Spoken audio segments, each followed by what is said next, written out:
Video conferencing has already replaced face-to-face meetings for all of us since the pandemic started, and it has become just one of our work routines.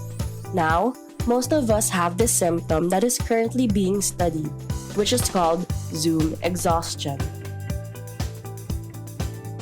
Zoom fatigue or Zoom exhaustion describes the tiredness, worry, or burnout associated with overusing virtual platforms of communication. Here's why Zoom and other video conferencing platforms are causing you so much fatigue and exhaustion. A great amount of eye contact engagement with a larger size of faces you see on screen could make you feel anxious and could bring stress to you.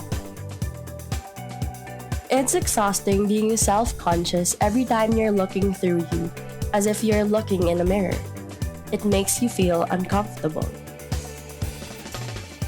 Even as a participant or the organizer, it also requires extra emotional effort to remain interested and engaged for hours on end. However, despite these fatigue feelings, there are ways to cope up and combat Zoom exhaustion. We can opt to minimize face size by taking out the full screen option and use external keyboards instead.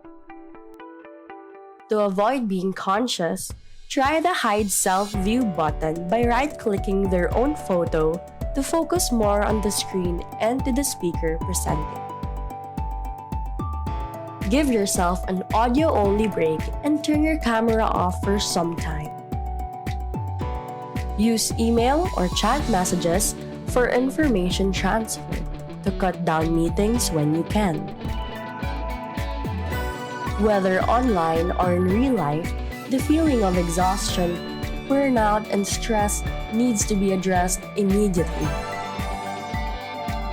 Learn to rest and don't forget to relieve yourself in the hectic and busy days ahead.